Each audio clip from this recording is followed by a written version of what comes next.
አቡነ ገብረ መንፈስ ቅዱስ እንዲያውም በረከታቸው ለሁላችን ትድረሰን በዚህ በጣም ይታወቃሉ። ገድላቸው ላይ አንድ ታሪክ አለ። አንድ በጣም ምግባረ ብልሹ የነበረ መንኩሴ ነበር። በጣም ምግባረ ብልሹ ቢሉት ቢሰሩት የማይለወጥ ማለት ነው። እና ከዕለታት አንድ ቀን የአቡነ ገብረ መንፈስ ቅዱስ ተአምር ሲነበብ ሰማና በልቡ ነው፣ በአፉ ራሱ አላወራው፣ በልቡ እንዴት ያሉ ጻድቅ ናቸው እንደው አንድ ቀን በዘክራቸው ብሎ አሰበ።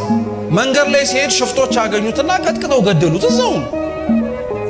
ነፍሱን መላእክተ ጽልመት ይዘውት ከእግዚአብሔር ፊት ፍርድን እንድትቀበል ሲሄዱ አቡነ ገብረ መንፈስ ቅዱስ መጡና ቆሙ።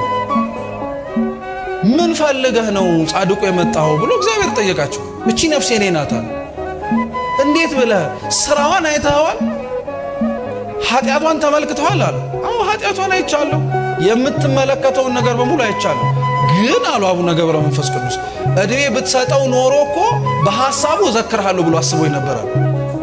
ስለዚህ በፍጹም አይሆንም አለ። ይሄ አይደንቃችሁ? እየሰማችሁ ነው? አቡነ ገብረ መንፈስ ቅዱስ ምን ብለው እንደቀጠሉ ታውቃላችሁ? አይ ይሄ ምህረት አይገባውም ሲል እንግዲያውስ እሱ ካልገባበት ገነት ይልቅ እኔ እሱ ጋር አብሬ ሲኦል ወርዳለሁ። እኛ እንደዛ እናረጋለን። እኛ የገባንበት ቤተክርስቲያን ካልገቡ የወረዱበት ወርደን እናመጣለን እንላለን። አረ የገቡበት ይግቡ ነው የምንለው። እንዲያውም ጦሳችንን ምናምን ብለን የምንናገረው። ይሄንን ሲሰማ እግዚአብሔር በጣም ተደነቀ በጻድቁ። ፍርዴ ሊጓደል ስለማይችል ላደርግልህ የምችለው ቢያንስ እቺን ዝክር ስላሰበ ነፍሱን ከስጋው አብሬ ላገናኛት፣ ከዚህ በኋላ መልካም ስራውን ልመልከተው አላቸው።